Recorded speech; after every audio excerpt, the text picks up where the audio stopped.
Bem-vindos de volta ao canal. Hoje trago-vos um vídeo um bocadinho diferente, perfeito para este Halloween. Não há nada mais apropriado para celebrarmos o véu ténue entre vivos e mortos do que livros narrados por pessoas que já não estão entre nós.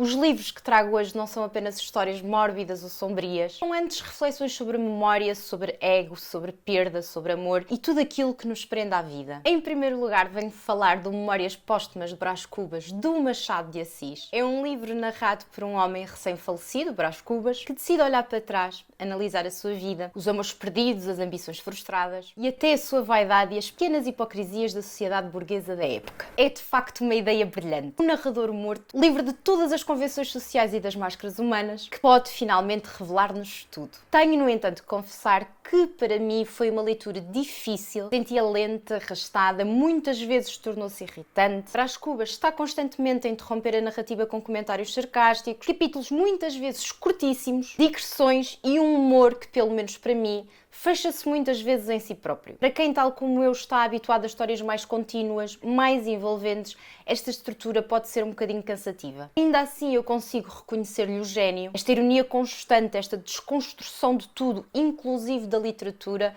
é realmente um feito. Foi uma leitura que me frustrou mais do que o que me seduziu, mas é impossível eu não lhe reconhecer a qualidade literária. Talvez seja exatamente essa a sua força, deixar-nos desconfortáveis, confrontar-nos exatamente com a vaidade do nosso próprio olhar. E vamos passar de um clássico a um livro contemporâneo, caótico e completamente explosivo. As Sete Luas, de Mália Almeida. Eu li este livro há uns aninhos, há 2, creio eu, e ele marcou-me tanto.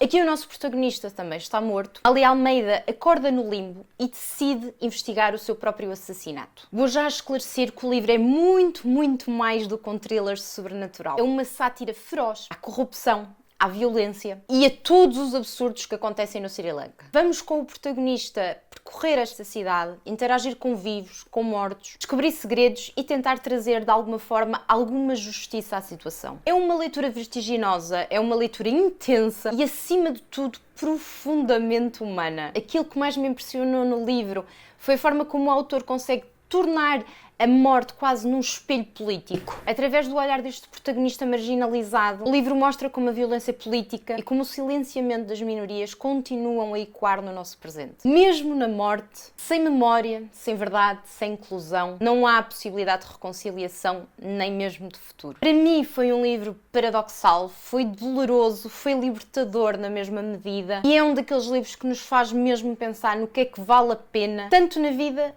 como na morte. E agora o livro mais comovente de todos, Lincoln no Bardo, do George Sanders. Este livro parte de um episódio que aconteceu realmente, a morte do filho do presidente americano Lincoln, e transforma-o numa experiência literária absolutamente única. O Bardo é um espaço entre a vida e a morte, um espaço onde as almas presas tentam compreender onde é que estão, o que é que aconteceu. E é aí que nós vamos conhecer Willie Lincoln e uma série de outras almas que nos vão contar a sua história, as suas obsessões, os seus medos, as suas dores. É um livro com uma estrutura muito complexa, muito diferente, é uma coisa meio fragmentada, coral, assim, quase teatral. Cada voz acrescenta uma nova camada à narrativa, quase como se a morte fosse assim um conjunto de ecos, interrupções, tentativas de continuar a falar, e é literalmente uma escolha estilística brilhante, exatamente por isso. O texto imita o próprio estado das almas, confusas, repetitivas, cheias de desejos, cheias de medo. Neste livro a morte é um campo de resistência, de laços afetivos, de negociação entre apego e desapego. É um livro denso, não vou mentir.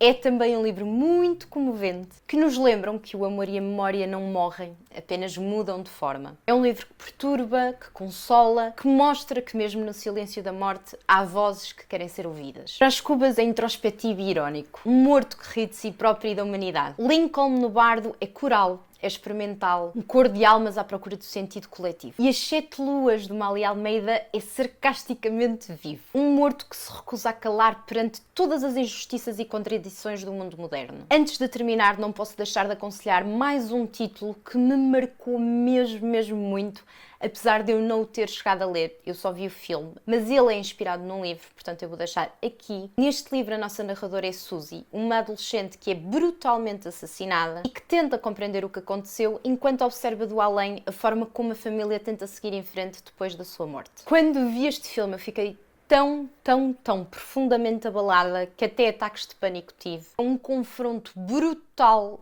que eu não estava nada à espera na época, para esta destruição de uma inocência. E há muita beleza no filme, e há muito horror. A dor da perda, do luto, pelos olhos e pela perspectiva da própria vítima é alguma coisa mesmo muito especial. É sobre como, mesmo depois da morte, a voz de quem amamos continua a ecoar sobre nós. São, de facto, 4 livros muito diferentes entre si e que têm uma coisinha em comum. Obrigam-nos todos a olhar para a vida de um ângulo diferente. Afinal, talvez o verdadeiro terror não esteja na morte, mas viver uma vida sem sentido. Se já leram algum destes livros ou querem ler, digam-me aqui em baixo nos comentários e digam-me também se houve algum narrador morto que, por qualquer motivo, vos tenha marcado.